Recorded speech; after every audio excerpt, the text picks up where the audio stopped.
Hello and welcome to Politics Today on China's television. I'm Sean Joaquin Baloye. The founding father of Communist China, Mao Zedong, was the one who first submitted that politics is war without bloodshed, while war is politics with bloodshed. I believe he must have said this with a mind of a sort of intriguing game of wit of a Nigeria's parliament as the battle reaches a feverish pitch. As the urban life of the 7th Assembly renders its last-minute maneuvers and the focus of the nation now rests on the incoming 8th Assembly, the tussle for who controls the chambers of lawmaking, the seat of those chosen to make laws and redesign the ground norm, becomes manifest. The jostling for the office of the Senate President and that of the Speaker of the House of Representatives have begun in earnest.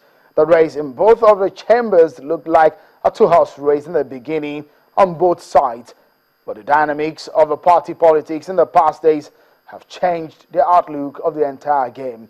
It was first a race between Senator Bukola Saraki of Kwara State and Senator Ahmed Lawan of Yobe State, and on the green chamber between Honourable Razak from Lagos State and Honourable Yakubu Dogara.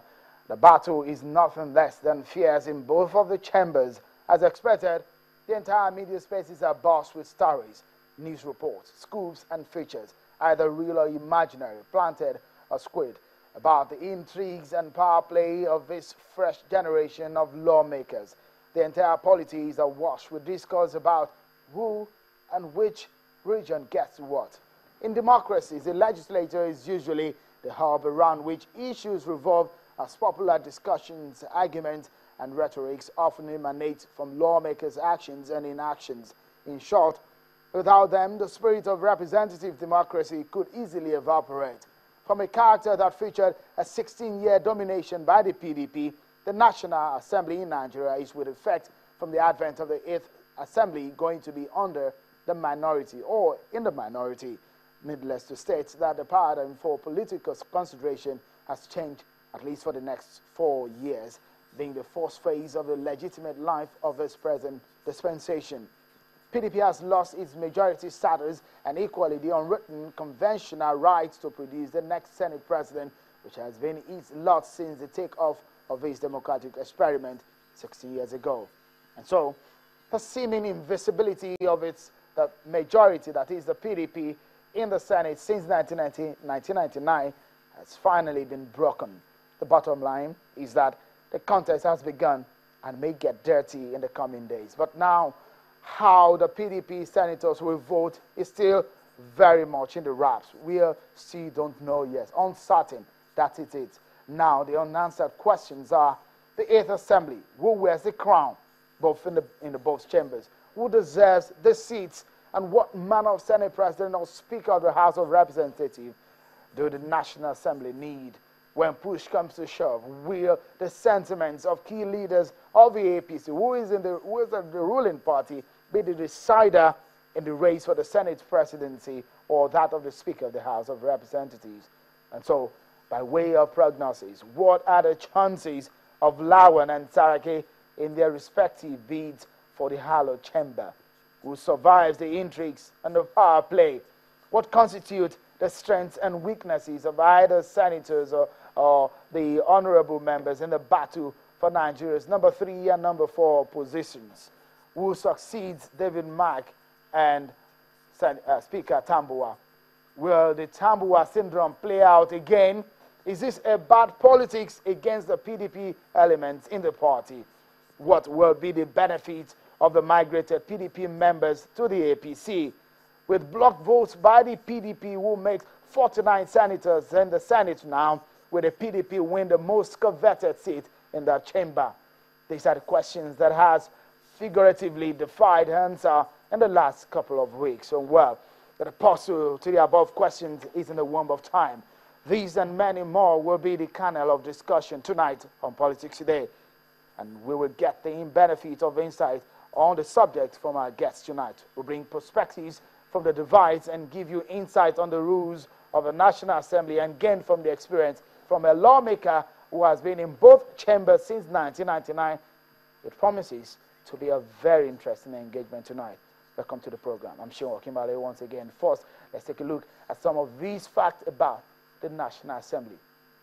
Let me quickly show you the past leaders of both chambers. Some of those who have occupied these seats, which are now subject of great dramatic twist. Let's go to the Senate first and see those who have occupied these seats in the past.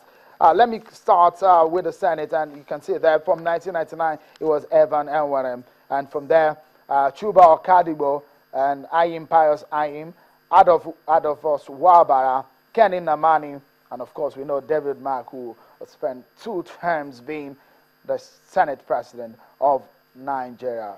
Okay, what about the speakership positions? Who are those that have occupied this seat? Let's take a look again. These are the men. Salisu Buhari from 1999 to 2000, and Gali Naba, Aminu Masari, Patricia Ete, just for about 2 or 3 months, Demeji Bankole, and Aminu Tambuwa. These are the people who have occupied these seats. And it's interesting to know that all these people are of the PDP. This is the very first time we are having in these fourth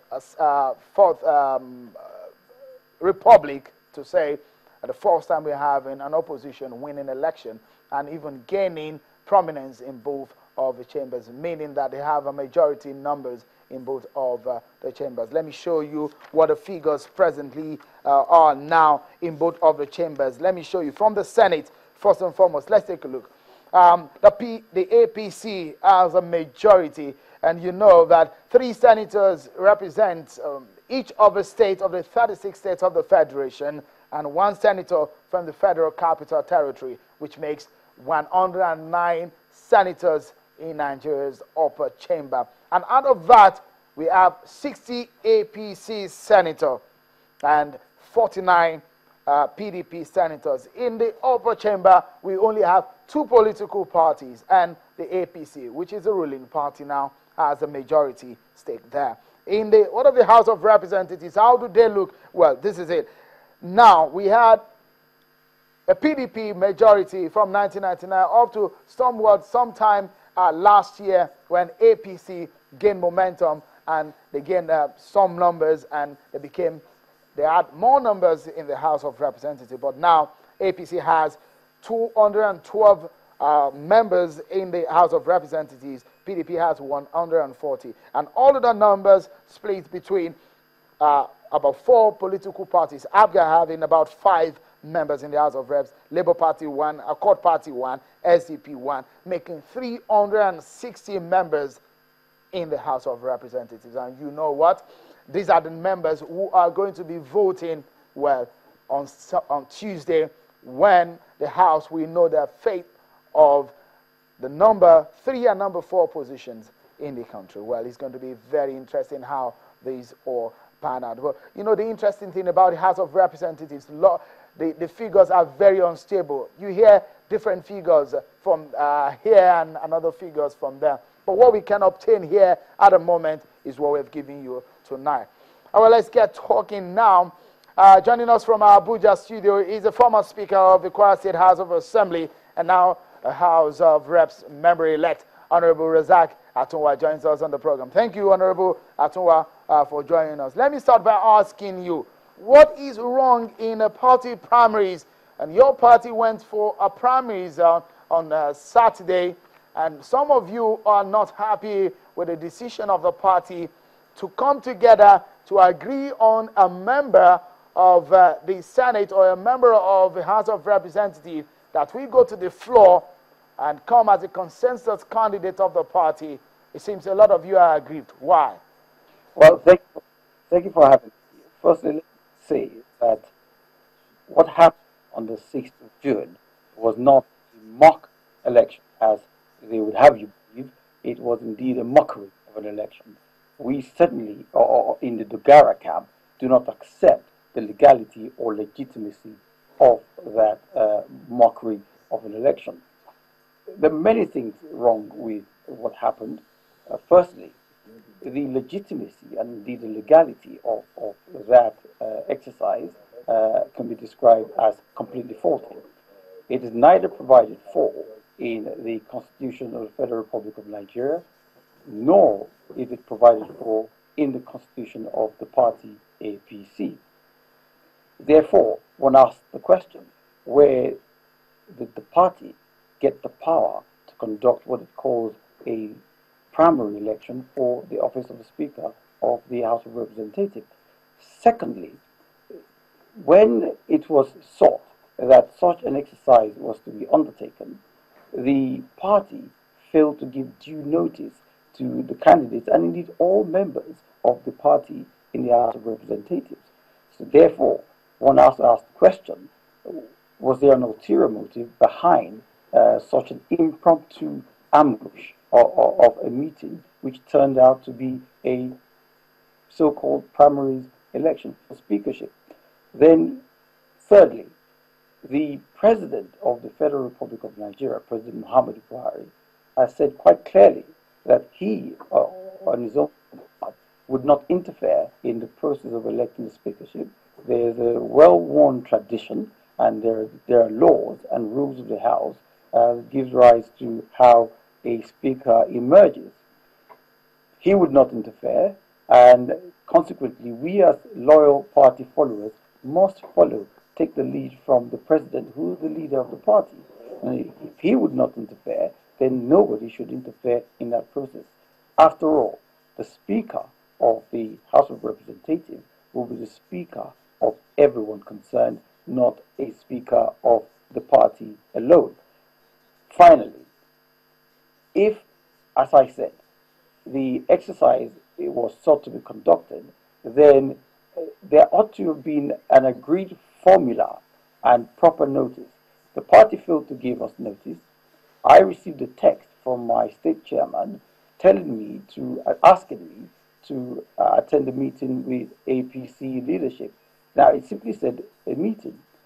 Secondly, upon getting there, we were now told that on the agenda, we saw on the agenda that there was going to be general discussion and a straw poll.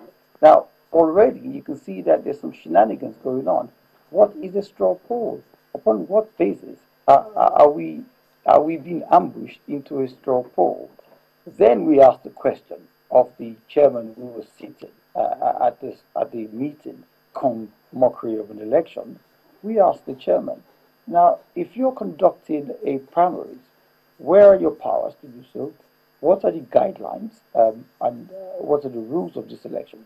Did you tell the candidates, in other words, whether Femi Gbajambiamila, Dogara, or any other person who was interested in the position? Then did you set out the rules? Did they agree those rules? For example, are we going to have an open ballot, secret ballot?